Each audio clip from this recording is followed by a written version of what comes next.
Buenas noches y bienvenidos a Eco del Misterio. Esta noche estamos en un lugar, en un castillo, precisamente en un castillo de la época árabe, pero con vestigios más antiguos.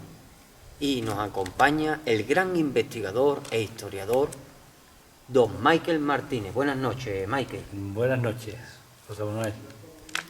Bueno, para que nuestros seguidores que se estén adentrando en esto del misterio y no sepa quién es Michael Martínez, pues aparte de ser una gran persona humilde,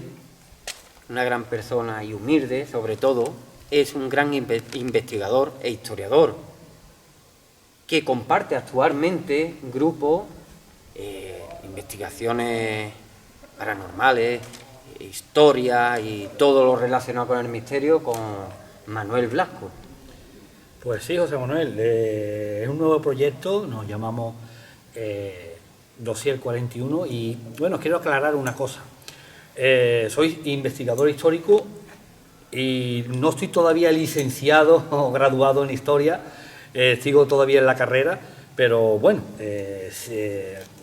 sigo todavía esos pasos, me encanta la historia. Y este nuevo proyecto con el compañero Manuel Blasco en Dossier 41, pues vamos a dar un pasito más, vamos a tratar un poco los temas de forma más profesional y sobre todo a ayudar, entre comillas, siempre ayudando a la familia y sobre todo dando a conocer esa historia oculta, ¿no? Esa historia oculta que tiene, pues yo prácticamente en todas partes tiene una historia oficial, que es la que nosotros estudiamos en la universidad y académicamente, pero también hay una historia que es verdadera, que es oculta, pero que la verdad es que, entre comillas, está un poco apartada porque, bueno, o es, ¿cómo decirlo?, es para algunos un tabú, ¿no?, pero que la verdaderamente se debería estudiar en las universidades porque uniendo esta historia oculta, que es verdadera, con la historia oficial, hacemos la verdadera historia. Especialista en historia oculta. Mucha gente no sabe lo que es la historia oculta, aunque lo hayas explicado ahora, parte de ello. Bueno, la historia oculta es, por ejemplo... Pionero, porque yo no se lo he escuchado a nadie, el tema de historia oculta. Para mí es un tema muy importante porque es algo pionero, es que eres pionero en el tema. Bueno, no me considero la historia oculta, hay muchísimos grandes historiadores y grandes científicos que a lo largo de esa historia, pues, bueno, prácticamente han sacado su carrera oficialmente y después han tomado un camino más radical en el sentido de que han buscado esa historia oculta verdadera, ¿no? Por ejemplo, sabe también la leyenda negra, ¿no? Esos ingleses que nos tapan a nosotros como si nosotros no hubiéramos hecho nada. Y prácticamente creo que todo está el CUP, está capitanes, por ejemplo, Antártida la descubrimos los españoles, bueno, y todo se lo han llevado los ingleses, ¿no?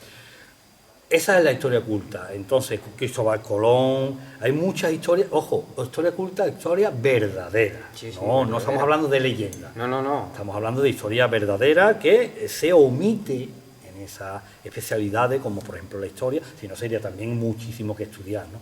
Por ejemplo, Howard Carter, estamos hablando de Howard Carter, la gente cree que Howard Carter era egiptólogo, era arqueólogo. Bueno, Howard Carter no estudió, no llegó a estudiar en la universidad, no terminó ni la EGB, ¿no?, en su tiempo. Él era, en su juventud era dibujante, él iba en las expediciones, prácticamente pasa lo mismo que yo, que me veo muy reflejado en él, ¿no?, porque él en Egipto él lo que hacía era dibujar, hacer bocetos. Antiguamente la fotografía no era como ahora, ¿no?, que documentaba. Entonces cuando se hacía un hallazgo en Egipto, sacaban de esas tumbas o de esos hallazgos, sacaban un montón de objetos.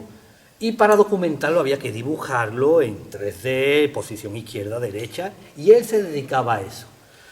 Su inteligencia, él bastante inteligente.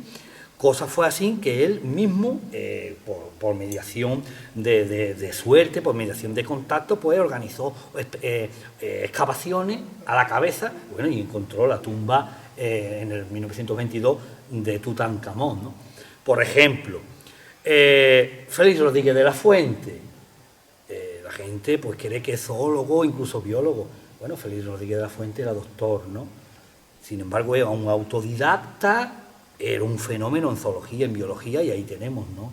Y podíamos seguir, ¿no? Podíamos seguir un montón. Entonces, en mi caso, por ejemplo, en los estudios, bueno, no tengo la carrera todavía terminada, pero gracias al trabajo que realizo, pues estoy en muchísimas, 90%, pues estoy dentro de esas excavaciones arqueológicas. Y, como lo he comentado muchas veces, en esas excavaciones arqueológicas tenemos 4 recipientes, ¿no? Encontramos, esos arqueólogos encuentran un objeto musulmán, se mete en musulmán. Fenicio, se mete en el fenicio, se mete en romano. Pero hay una cuarta, José Manuel, hay una cuarta recipiente donde, bueno, me lo dan a mí, dice, encuentran un objeto que, una civilización que, bueno, no es, estamos hablando de una civilización aquí en Andalucía, bueno, no es fenicia, no es romana, no es musulmana, bueno, toma Michael, y yo la meto ahí. Bueno, después de tantos años trabajando, tengo ese recipiente, y bueno, hoy en día se llama tarteso, ¿no? Pero tarteso es muy, la gente no entiende, ¿no? Se la ha metido siempre en el mismo saco, ¿no?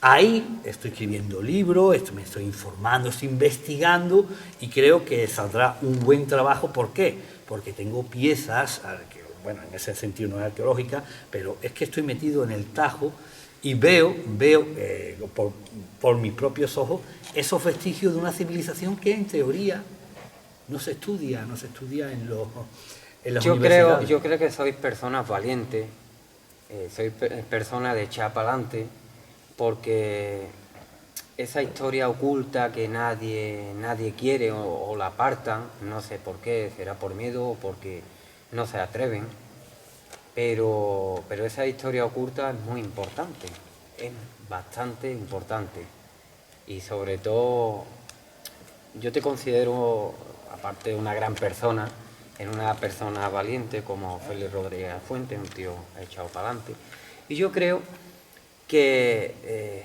inventan esas leyendas, inventan las leyendas porque no se atreven a dar el paso. Y a dar el paso es meterse en esa historia oculta. Y esa historia oculta hay que ser valiente para adentrarse en ella y sacar conclusiones e investigarla. Antes me dijiste un caso importante de Coria, de la historia oculta que nadie se atreve a sacar a la luz. Cuéntanos un poquito de la historia oculta que hay en Coria. Un poco, una pincelada. Recientemente ha salido a la palestra, en algunos medios está mal redactado, que pone la aparición han encontrado un nuevo templo fenicio o algo parecido. La verdad es que no, la verdad es que el templo fenicio, bueno, se sabe arqueológicamente, académicamente, que está en las extrañas de ese cerro de San Juan, tan famoso, que está en la localidad sevillana de Coria del Río. Lo que es extraño es que en la cima hay un instituto y un colegio, ¿no? Y está el tesoro para mí, que es la ermita de la Veracruz, o la ermita del Cerro, ¿no? Que para mí es un enclave mágico. Lo raro, José Manuel, es que, bueno, lo que han hecho es una obra de un saneamiento, han abierto una arqueta, o sea, una arqueta, un pequeño regola, de unos 20 centímetros para poner un tubo de desagüe, y resulta que en esos 20 centímetros los albañiles encontraron como un resto de un muro, como si hubiese debajo piedra, ¿no? Y luego se han dado cuenta de que forma parte de un muro, hasta que, bueno, ya nosotros sabíamos que ahí está el templo fenicio. Lo que no sabíamos es que está a 20 centímetros de la superficie, ¿no? Esa es la noticia, ¿no? No que se ha encontrado un nuevo templo fenicio. Claro.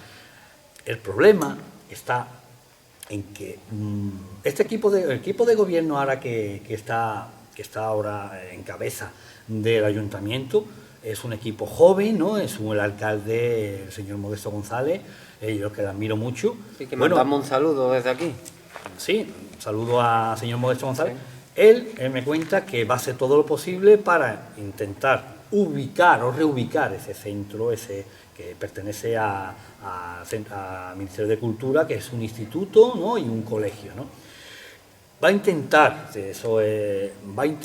de trasladarlo para acceder al templo fenicio. ¿Qué significa un templo fenicio? Bueno, en el país de Fenicia no existe. Los fenicios eran grandes navegantes con un don muy especial, porque llegaban a tu propia casa, te vendían lo que te interesaba a cambio de que prácticamente lo dejase construir sus casas y sus templos en tu propia cara.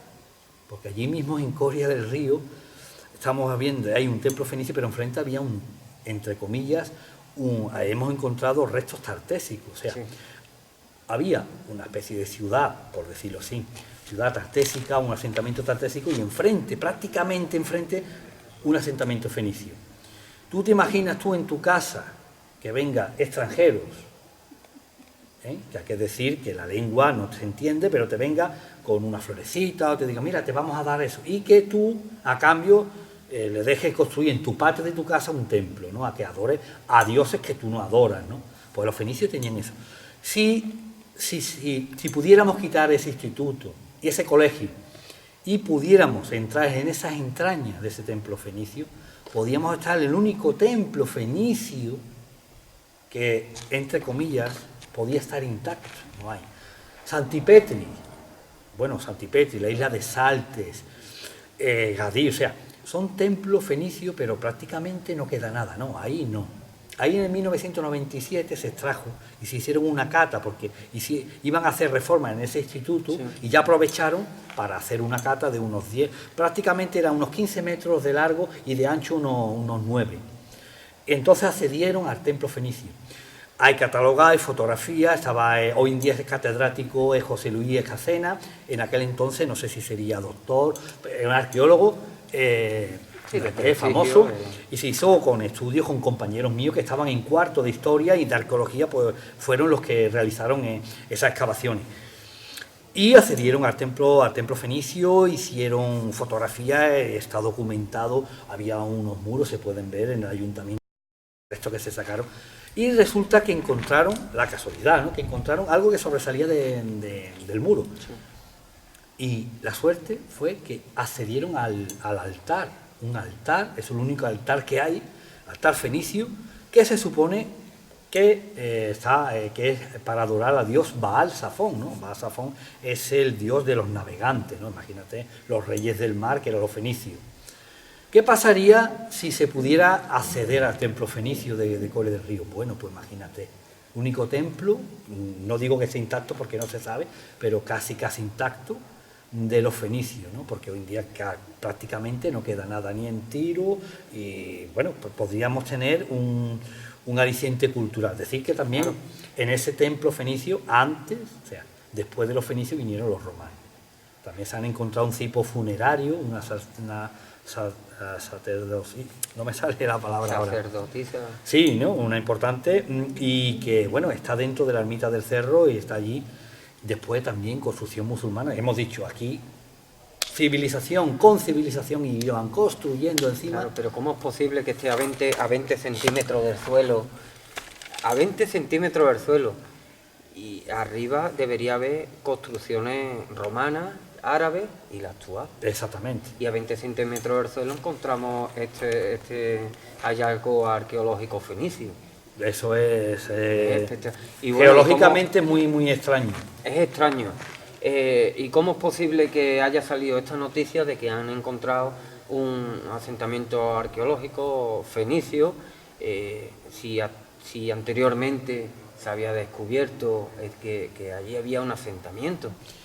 La noticia ¿Cómo es posible? José Manuel, se ha redactado mal. En otros periódicos, bueno, en ese concretamente se ha redactado mal. Lo que sí es verdad es que, bueno, desconocemos, no sabemos la dimensión real, no se sabe la dimensión real que tiene ese templo. Sabemos en algunos muros, es documentado el muro, columna, sí. El altar, el altar decir que está expuesto en el Museo Arqueológico de Sevilla, quien quiera verlo. Es muy importante que quiera ir a verlo, está en el Museo Arqueológico de Sevilla. Lo que sí es importante, el nuevo hallazgo es que se han encontrado sitios que no se había excavado antes, eso sí es verdad. Sí. Entonces, ese nuevo hallazgo, pues, ya con los informes que hay del 1997, se puede decir más o menos la dimensión, se supone que puede ser exterior al templo, o sea, que puede ser que sea o viviendas aledañas al templo o habitaciones, las mismas habitaciones del templo, no se sabe. Es gracias a ese descubrimiento, eso sí, se está otra vez escribiendo esa historia. Claro, me imagino que allí habrá estado los radares, los georradares, viendo el terreno, ¿no? Bueno, allí se ha hecho bastantes estudios y hay que decir que allí está prohibido excavar, se sabe ya lo que está prohibido, allí no puede. Y luego, eso sí, yo me acuerdo de pequeño, pues allí nos encontramos incluso una moneda que está muy cotizada, que es una moneda que es caura, ¿no? Una caura, que es una moneda de la ciudad de Coria, ¿no? Allí en el suelo se encontraban, bueno, pues restos de esas civilizaciones que ha ido allí. Todo el perímetro del cerro, toda la cumbre del cerro está todo, o sea, hoy prácticamente no se puede excavar, los laterales, pues es un precipicio, estamos hablando que es un cerro, es una peña, y que prácticamente es un corte rectilíneo, lo cual no puedes excavar, es una pared de unos 25 o 30 metros de altura, y lo que significa que lo que es arriba es un instituto, está totalmente vallado, y luego está el colegio, o sea, que prácticamente no puede ir nadie a excavar allí porque se tendría que saltar. Modesto lo va a intentar, el Junta de Gobierno va a intentar trasladar, buscarle una ubicación dentro del pueblo para ese instituto y ese colegio, y sería un gran hallazgo porque tengo que decir aquí en cámara que hay tesoros que todavía no se ha encontrado, porque en el Carambol, un monte, el próximo es el cerro también más cercano, que está en Camas. También ahí arriba hay un asentamiento, un templo fenicio también, donde se encontró lo que se llama el tesoro del Carambolo, ¿no? Son varias piezas de oro que se creía que era la indumentaria de un guerrero, o fenicio, pero resulta que no, que era la vestimenta o la ornamenta que le ponían al buey sagrado, al toro sagrado, ¿no? Y que hoy en día se sigue utilizando en ese camino del Rocío, en esa peregrinación del Rocío, cuando visten a los bueyes, le ponen una indumentaria, es la misma. Es curioso, es curioso. Hoy en día no está hecha de oro, pero los fenicios, bueno, fenicio, tartésico también, porque es que está muy unido, ¿no? También ponía esa vestimenta del buey, el buey sagrado, el toro sagrado, lo vestían de oro.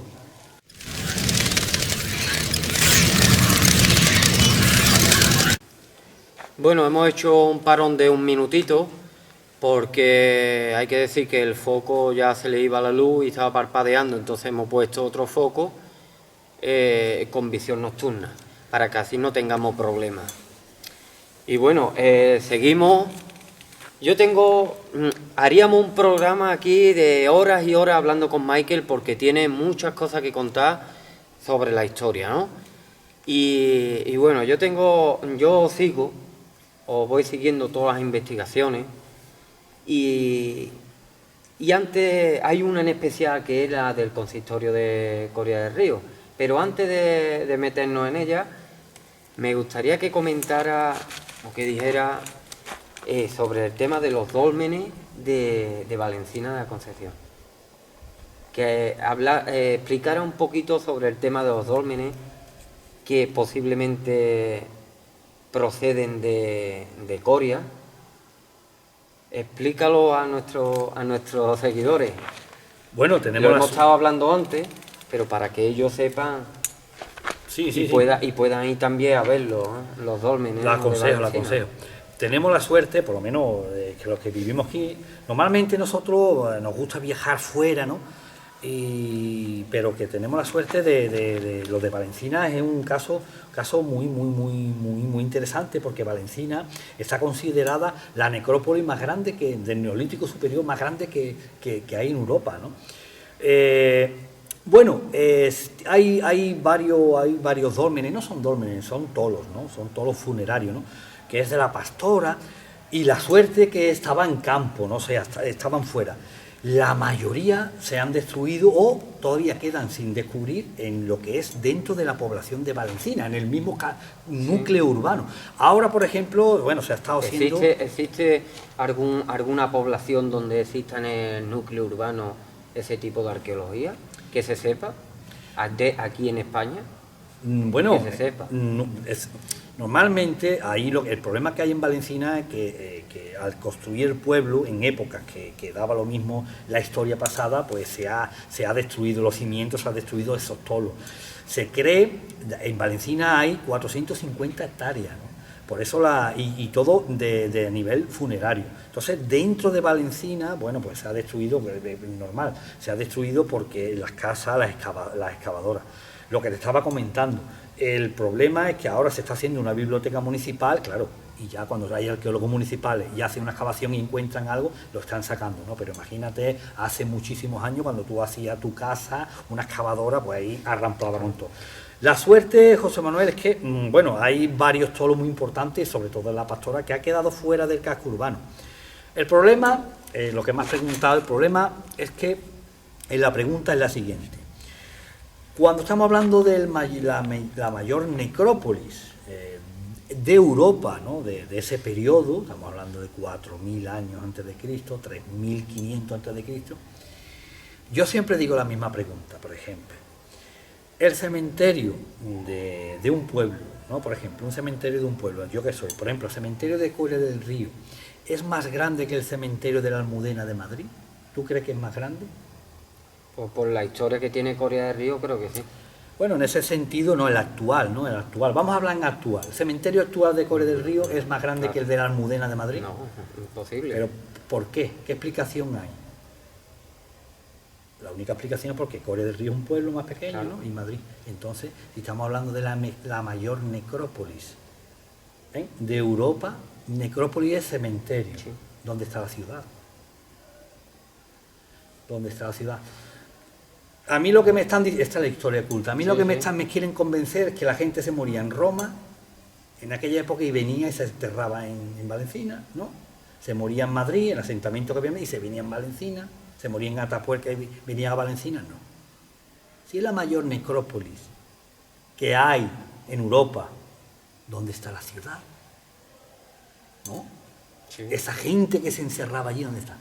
Y lo del tema, bueno, y yo lo planteé allí, que hicimos una ruta, el tema del dolmen de la Pastora es muy, muy, muy curioso. Es muy curioso porque encontraron 19 cuerpos en un pasillo de, estoy hablando de cabeza, yo sí. Las dimensiones, creo que son 47 metros de pasillo. Es espectacular cuando entra, ¿no? 47 metros de pasillo y termina en una habitación abovedada, donde ahí creo que, bueno, que ahí no hay ningún altar, no ninguna pila de altar, pero los cuerpos no eran entre los cuerpos y estaban en el pasillo, ¿no? Bueno, pues hay varias, la forma de construir era muy, ahí está subterráneo, pues tenían unos muros hechos de piedra y techados con piedras que son piedras pesadas, ¿no? Estamos hablando de 47, creo que son 47 o 37 metros de pasillo son muy curiosas porque las piedras del techo es de material de arenisca, ¿no? Y todavía se puede ver y arenisca marina. ¿Qué significa eso? Que todavía se puede apreciar rastros de algas de aquella época, caracoles, o sea, todavía hay la vida de la fauna de donde estaba antiguamente, había mar, ¿no? Y está en Valencina, ¿no? Unos estudios que se ha hecho, cuando yo estuve allí, pues se ha encontrado esa cantera, y esa cantera está, bueno, en mi localidad, ¿no? Precisamente, esa cantera está en Coria del Río. A Coria del Río, los fenicios, ese templo fenicio, en un lateral, Cerro de San Juan, estaba bañado por el mar, ahí llegaba el mar, estamos hablando, era un puerto, era una carum. Era un carum. ¿Qué es un carum?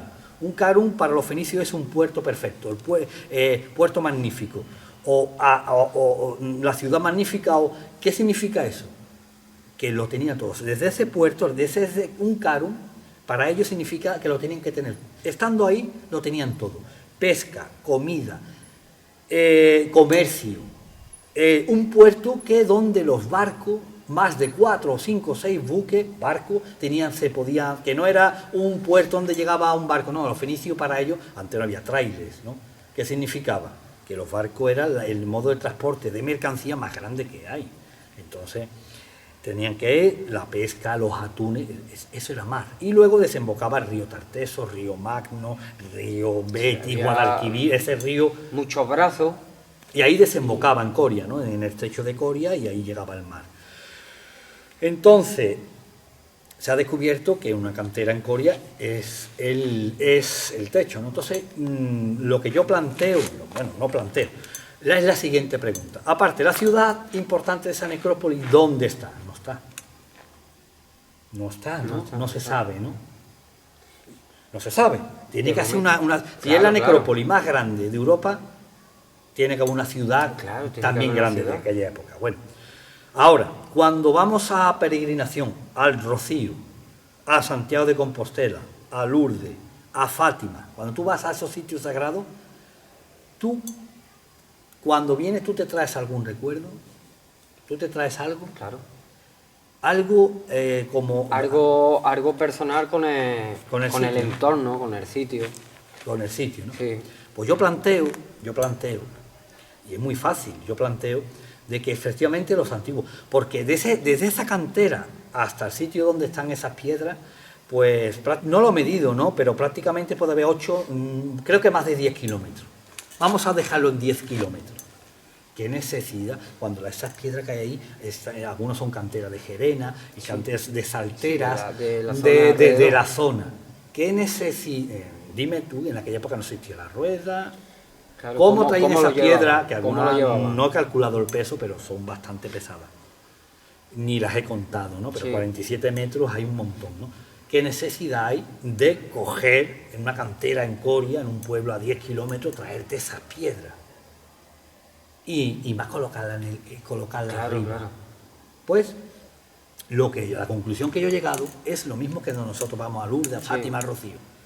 Ellos querían, en ese túmulo funerario en el Tolo, ellos querían tener algo sagrado.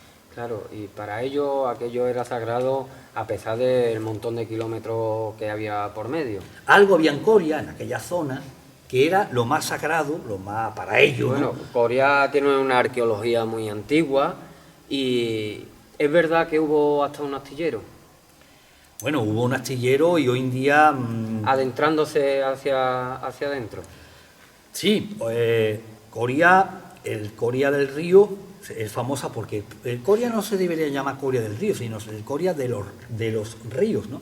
Coria está el río Guadalquivir, pero también antes de llegar, si vas de río abajo hacia arriba, hacia Sevilla, antes, a la izquierda, antes de llegar a la localidad de Coria del Río, entre Coria y Puebla, justo antes de llegar a Coria del Río, está hoy en día es un arroyo con apenas cauce, que se llama Río Pudio. ¿Por qué se llama Río Pudio? Ahí desembocaba el río Pudio, que sí era navegable. Los romanos entraban, incluso en la época del puerto de Sevilla, del puerto de India, los barcos pesqueros estaban ahí. Ahí había unos muelles, que eran unos muelles y un astillero muy famoso, porque esos astilleros, los fenicios, estamos hablando de fenicios, musulmanes, romanos, todo lo que vinieron después. Bueno, y ya después, la época se hacían buenos barcos y buenos buques en la época los siglos de oro española, ¿no? Y más, Coria era el antepuerto, donde estaba la aduana, donde todas las mercancías provenientes de las Indias o de América descargaban, porque no podían pasar a Sevilla, porque al terminar Coria había un brazo del río, que era el torno de la Merlina, la curva de la Merlina, que era que los barcos cargados no podían pasar, se quedaban varados. Entonces tuvieron que la aduana en Sevilla ponerla en Coria. Claro, siempre ha sido una ciudad importante, un punto estratégico. ¿Crees que los barcos de los templarios llegaron hasta Sevilla? Bueno, los barcos, Coria fue liberada. Lo digo porque hay mucha gente que creen que esos barcos de templarios, caballeros templarios, llegaron hasta Sevilla, esos barcos grandes. Por eso Te lo pregunto, Maike. Bueno, sí, yo sé lo que tú quieres decir. Mira, el autóctono de allí, como yo de navegación me he criado, bueno, he escuchado muchos mayores, Coria, desde siempre, estamos hablando de los fenicios, ¿no? Estamos hablando que la pesca es fundamental, teníamos allí la fábrica de caviar, una fábrica de caviar, los esturiones, ¿no? de los esturiones, que competía, depende del año, se cerró en la época de los 70, ¿no? Y la llevaba la empresa Ibarra, ¿no? Sí. Y competía con el caviar ruso y con el caviar francés, ¿no? Ya el río prácticamente pues está hoy en día pues casi contaminado, ¿no? Pero antiguamente aquello era un vergel, ¿no? Y resulta que el que es navegante y sube bueno, era complicado subir desde San Lucas Barrameda, había muchísimos brazos del río, y cuando llegaba a Coria estaba el torno de la Merlina, que el torno de la Merlina en algunas depende porque hay marea, ¿no? Sí. En Coria hay un paseo que se llama, nosotros lo llamamos paseo fluvial y no es paseo marítimo. Coria hay marea, es mar. La zona del río de Coria es zona costera, lo lleva el Ministerio de Costa y Medio Ambiente, o sea, costa, Sí. porque sube la marea, entra el agua de mar y baja, ¿no? El que ha navegado por el río y llega a Coria, y luego tiene que ser el torno a Merlina, que en algunos casos tenían que cruzar los barcos, les amarraba una maroma, y con un mulo, o varios mulos, no un mulo, varios mulos, varios animales de bueyes, tenía que arrastrar ese buque para coger esa curva, ¿sabe para llegar a dónde? Prácticamente al mismo sitio donde la curva prácticamente empezaba, casi terminando Coria, llegabas hacia Dos Hermanas, y cuando volvía prácticamente 80 metros, bueno, 80 metros, en línea recta era 80 metros, o sea, has perdido un día en hacer esa curva. Sí. Cuando estás prácticamente 80 metros donde empezaste un día anterior. Entonces, claro, ahí a los caballeros templarios que querían llegar rápido, no le daban, no podían, aparte que no podía esos barcos dar la vuelta y bien. Tu pregunta, José Manuel, tu pregunta es, si yo fuese templario, o si fuese un buen navegante, y yo tuviese que poner un enclave, un puerto, donde a mí me permitía llegar en el Atlántico. En Coria del Río era el sitio estratégico. Exactamente, Sevilla era un engaño. Y entonces, pues bueno, a Sevilla podría ir embarcaciones más pequeñitas, pero no embarcaciones tan grandes. Pero es que hay gente que sigue el tema de los templarios, que se empeña en que esos barcos llegaron hasta Sevilla. Por eso, tú siendo de Coria, pues, y entiendes de la historia, por eso te pregunto. Le falló, mira, eso está muy claro. En 1503 los Reyes Católicos conceden al puerto de Sevilla y crean la Casa de Contratación. Ya en 1503 ya Colón había hecho ya sus viajes, y ya más o menos sabían que iban a traer muchas mercancías.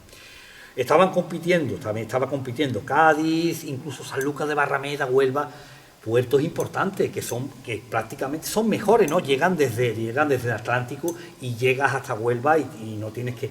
Pero había varios problemas, ¿no? Uno de esos problemas principales era, ¿y si el enemigo se ponía enfrente, esa flota inglesa, se ponía enfrente a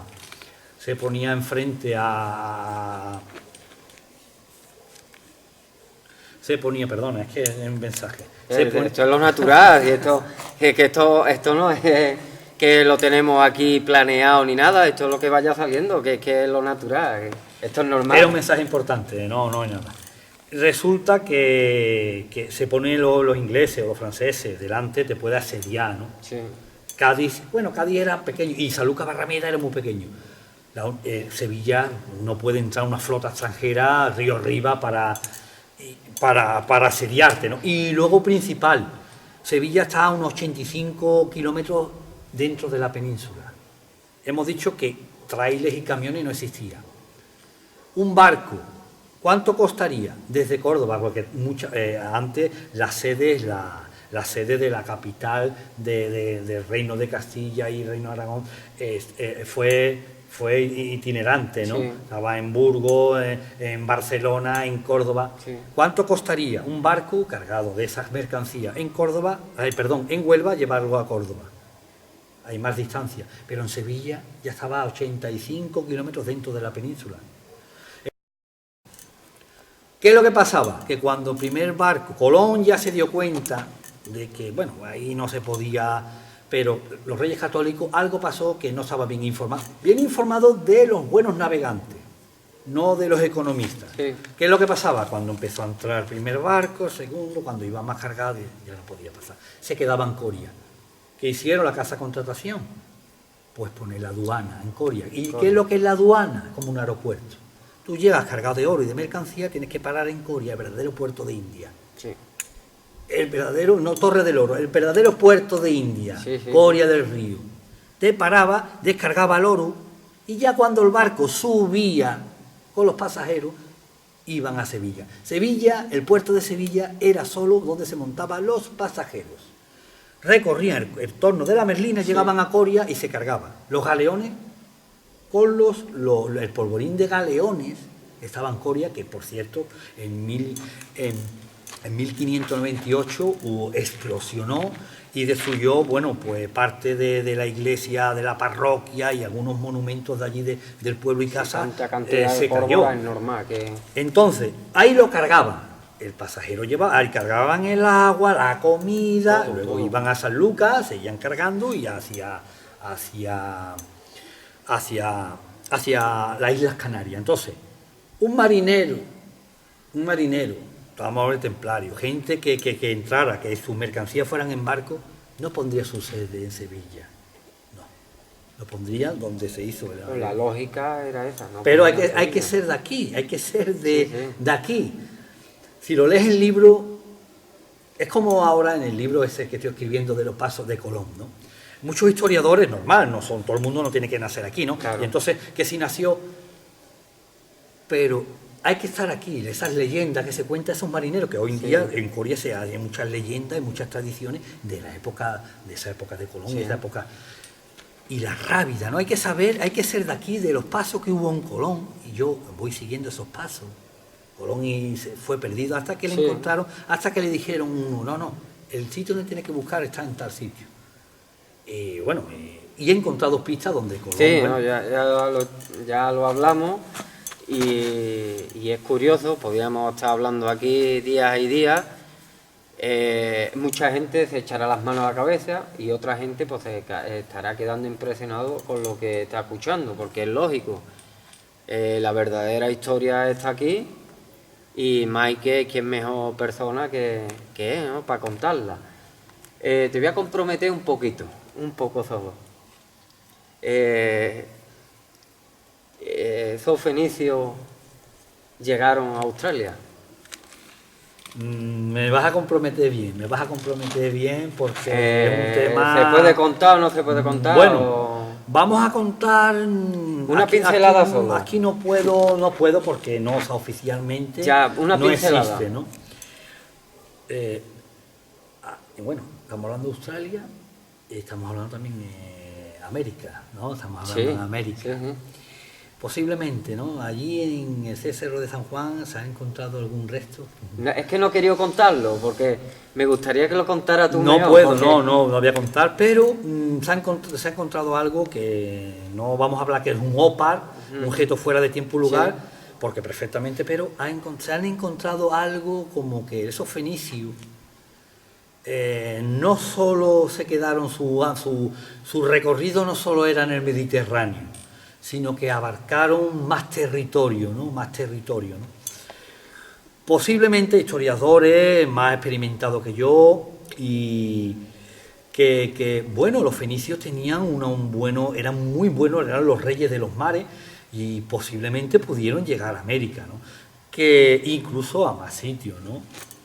Lo vamos a dejar ahí porque... Sí, bueno, creo que te he comprometido un poquillo. Mi pregunta tendría que haber sido otra. No, sí, sí, bueno, sí, los sí, fenicios sí. abarcaron otros sí.